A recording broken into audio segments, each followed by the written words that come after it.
अस्सलाम वालेकुम बेटा जी। आखिरकार आपके मॉडल पेपर आए हैं। नाइन्थ मैट्रिक के मॉडल पेपर आज ही आए हैं और इसके बारे में मैंने आपको संडे को बता दिया था। संडे को 10 तारीख थी और आज 13 अप्रैल है। 11 अप्रैल को मैंने मॉडल पेपर्स में मार्क्स डिस्ट्रीब्यूशन स्कीम डिस्कस की थी और अपना गेस दिया था। तो बेटा जी, अब हम इस मॉडल पेपर को डिस्कस करते हैं। सबसे पहले हम मैथमेटिक्स चूज करेंगे और साथ साथ मैं आपको गेस्ट पेपर भी दूंगा। देखिए, आप जानते हैं कि सेक्शन ए जो है पेपर का, वो क्वेश्चन नंबर 1 है और ये एमसीक्यूज पर मुश्तमिल है और इसमें आपको 30 एमसीक्यूज दिए जाते हैं और आपको 30 ही करने हैं। सेक्शन बी,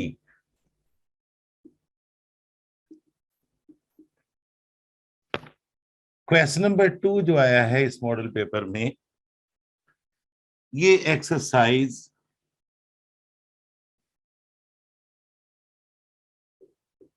1.6 का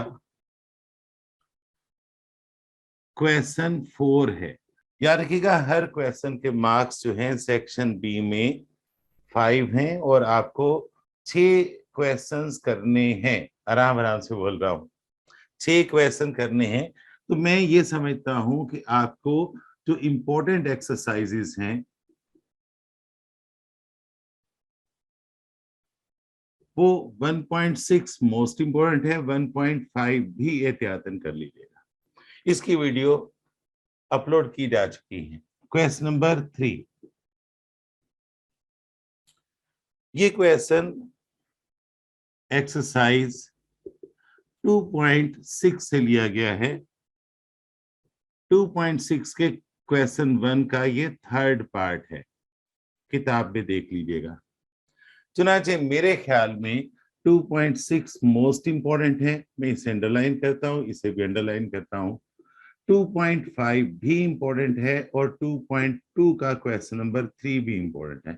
लेकिन अगर आपके पास वक्त नहीं है तो आप इन्हें भले ना देखिएगा, देख लें तो बहुत अच्छा होगा, स्कोर बहुत अच्छा करेंगे। क्वेश्चन नंबर 4, ये क्वेश्चन एक्सरसाइज 3.2 से है।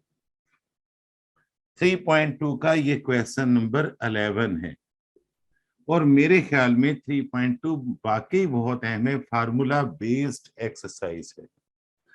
इसके पहले 17 क्वेश्चन आपको लाजमी कर लेने चाहिए, प्लस एहतियातन एक्सरसाइज 3.3 का क्वेश्चन नंबर 1 भी कर लीजिए और एक्सरसाइज 3.4 का क्वेश्चन नंबर 3 और 4 भी कर लीजिए। अपनी किताब पर ये टिक करते जाइए।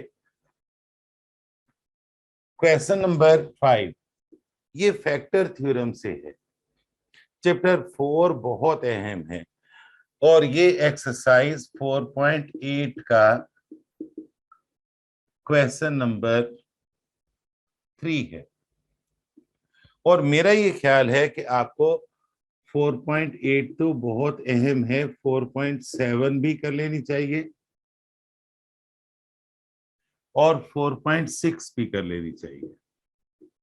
4.7 जो है ये सिंथेटिक डिवीजन की है और 4.6 जो है ये रिमाइंडर थ्योरम की है, जबकि 4.8 जो है ये फैक्टर थ्योरम की। ये क्वेश्चन थोड़ा सा बड़ा है, मेरा ये ख्याल है कि 5 नंबर का नहीं होना चाहिए, इसे सेक्शन सी में जाना चाहिए। सिंथेटिक डिवीजन जो है और रिमाइंडर थ्योरम ये सेक्शन बी में आना चाहिए। हो सकता है कि ये सेक्शन सी में चला जाए, अभी तक कोई गेस नहीं कर सकता। क्वेश्चन नंबर 6 परफेक्ट स्क्वायर वाला क्वेश्चन है। एक्सरसाइज 5.3 का क्वेश्चन नंबर 5 है। अब मेरा गेस ये है कि आप 5.3 के क्वेश्चन नंबर 3 से 6 तक बस कर लीजिए। और बेटा जी क्वेश्चन नंबर 7, क्वेश्चन नंबर 7 जो है ये एक्सरसाइज 6.2 का क्वेश्चन नंबर 5 है देखिए जिन्हें मैं अंडरलाइन कर रहा हूं वो मोस्ट इंपॉर्टेंट है, और मैं ये सारी एक्सरसाइज इंशाल्लाह आपको करवाऊंगा, वरना ये शहीर ने एक्सरसाइजेस सारी करवा रखी हैं। आप चाहें तो वहां अटेंड कर लें, अपलोडेड हैं, और चाहें तो इंतजार कर लें, लेकिन मेरा ये ख्याल है कि इंतजार मत कीजिएगा। 6.2 आपको करनी चाहिए। इसके साथ साथ जो मोस्ट इंपॉर्टेंट है वो 6.5 है, ये भी बहुत अहम है। ये जो एक्सरसाइज 6.2 है ये मोड वाले क्वेश्चंस की है, और 6.5 जो है ये स्क्वायर रूट वाले क्वेश्चंस की है गालबन। इसके बाद 6.1 आपको करनी है, ये मोस्ट इंपोर्टेंट है, साथ में ये भी है मेरा। क्वेश्चन नंबर 8 क्वाड्रेटिक फार्मूला है, ये सोल्ड एग्जांपल से आया है, और इसकी एक्सरसाइज जो बनती है वो 8.2 है। तो मेरा एक्सपेक्टेड गेस ये है कि आपका क्वाड्रेटिक फार्मूला बहुत अहम है, ये एक्सरसाइज पूरी कर लीजिएगा, और 8.1 के क्वेश्चन नंबर 1 और 2 को भी सोल्व कर लीजिए। क्वेश्चन नंबर 9, यहाँ पर थ्योरम आया है, मैं बिल्कुल भी इंटरेस्टेड नहीं हूं कि आप थ्योरम करें। साथ में उन्होंने चॉइस दे दी है, देखिए और करके उन्होंने दे दिया है एक्सरसाइज 13.1 की सोल्ड एग्जाम्पल है, जो पेज नंबर 225 पर है। अब मेरा गेस ये है कि आप इस एक्सरसाइज को, सिर्फ इस एक्सरसाइज को 13.1 को अच्छी तरह से कर लीजिए, 2-3 करने की कोई जरूरत नहीं। देखिए थ्योरम से जान छूट गई। आपके मॉडल पेपर का मतलब ये है कि पेपर बिल्कुल इसी तरह से आएगा, बस क्वेश्चंस बदल जाएंगे।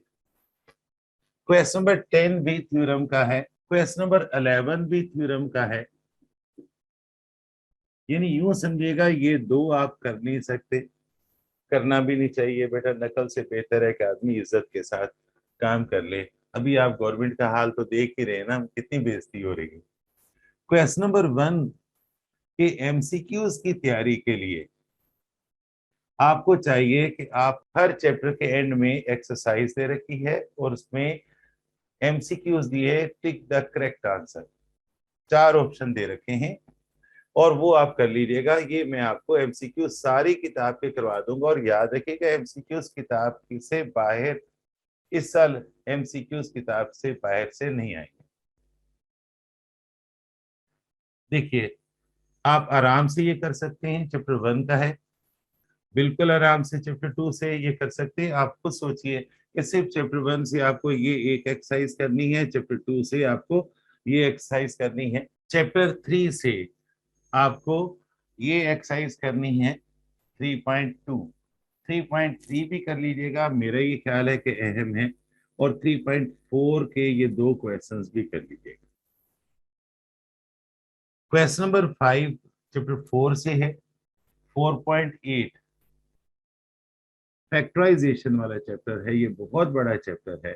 4.8 के साथ 4.7 और 4.6 कर लीजिएगा। हालांकि ये एक्सरसाइज जो है आपके स्टैंडर्ड से थोड़ी सी हाई है, लेकिन इतना मुश्किल नहीं है। वक्त मिला तो, जिंदगी रही तो मैं आपको लाजमी करवाऊंगा।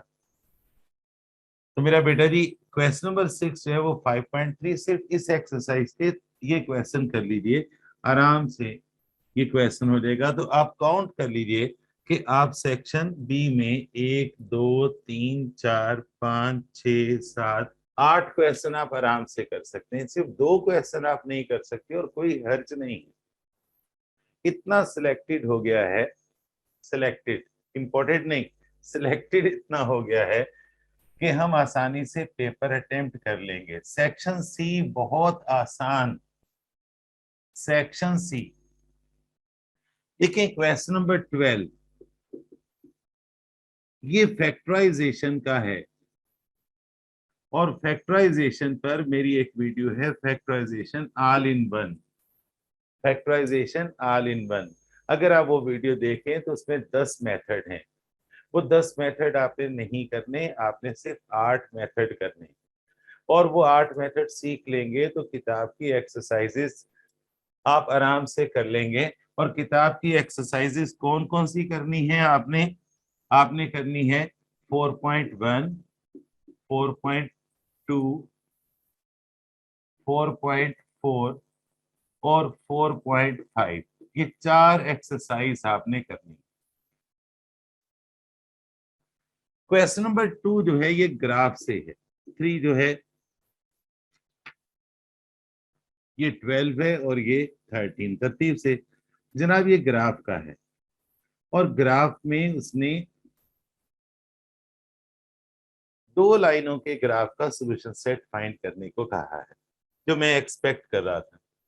आपको जो जो दिया है वो 7.3 का क्वेश्चन 5 का फर्स्ट पार्ट है। तो मैं ये कहता हूं, मेरा गैस है कि 7.3 के क्वेश्चन 5 के सारे पार्ट्स के ग्राफ बना लीजिएगा। ग्राफ बनाने की टेक्निक शहीद ने बहुत अच्छी तरह से समझाई है, उसकी वीडियोस मौजूद है।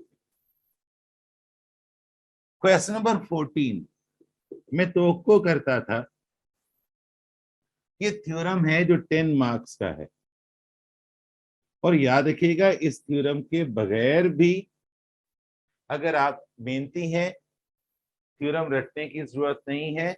अगर आप ये कर लेते हैं और ग्राफ कर लेते हैं, मेरा ये ख्याल है कि ग्राफ करने में टाइम जाया होगा, लेकिन नकल करने वाला स्टूडेंट ग्राफ नहीं कर सकता।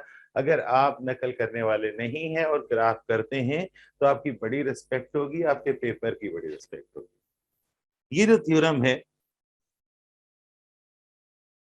ये चैप्टर 9 से, तो चैप्टर 9 में 9.11, 9.13 और 9.14 एक्चुअली ये पुरानी किताब के ही थ्योरम नंबर 7, 9 और 10 थे, या 8, 9, 10 थे, मुझे याद नहीं है।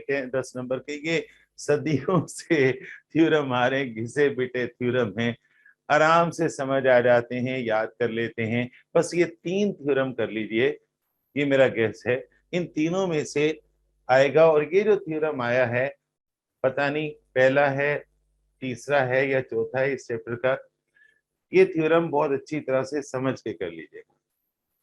थ्योरम जो है 9.1.1 कोई लॉजिकली ठीक नहीं है, मुझे पसंद नहीं है, लेकिन थर्ड और फोर्थ थ्योरम बहुत अच्छे हैं, बड़े मजे के हैं।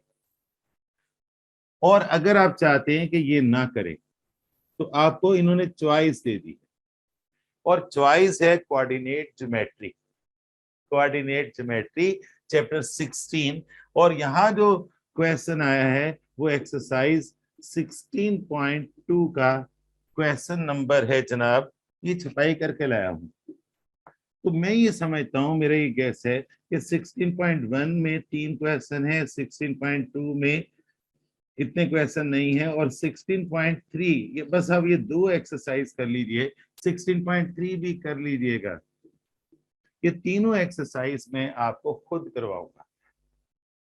अच्छा ये बता दूं कि ये एक्सरसाइजेस एनालिटिकल ज्योमेट्री या कोऑर्डिनेट ज्योमेट्री की है, और कुछ टीचर्स ने ऑनलाइन पढ़ाते हुए इनकी बड़ी बेहुरमती की है, बड़ा दुख होता है, लेकिन उन्होंने कोशिश बहुत शानदार की, बड़ी जिम्मेदारी के साथ वीडियोस अपलोड की हैं और अपनी समझ के मुताबिक बहुत अच्छा काम किया है। अल्लाह ताला उन बच्चों को अजर दे जिन्हें पढ़ाने का शौक है, अल्लाह ताला उन्हें हौसला दे, उन्हें कामयाबी दे।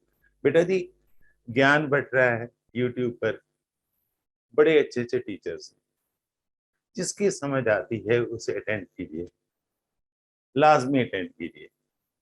थोड़ा सा कमी बेशी है कहीं पर, तो वो जब आप में शऊर आएगा, खुद समझ आएगी, तो वो कमी बेशी खुद ही दूर हो जाएगी।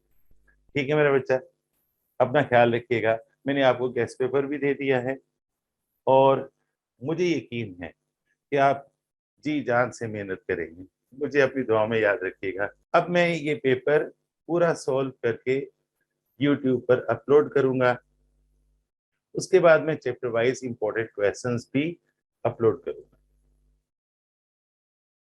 एक बार फिर गुजारिश है, अपनी दुआओं में याद रखिएगा। अल्लाह।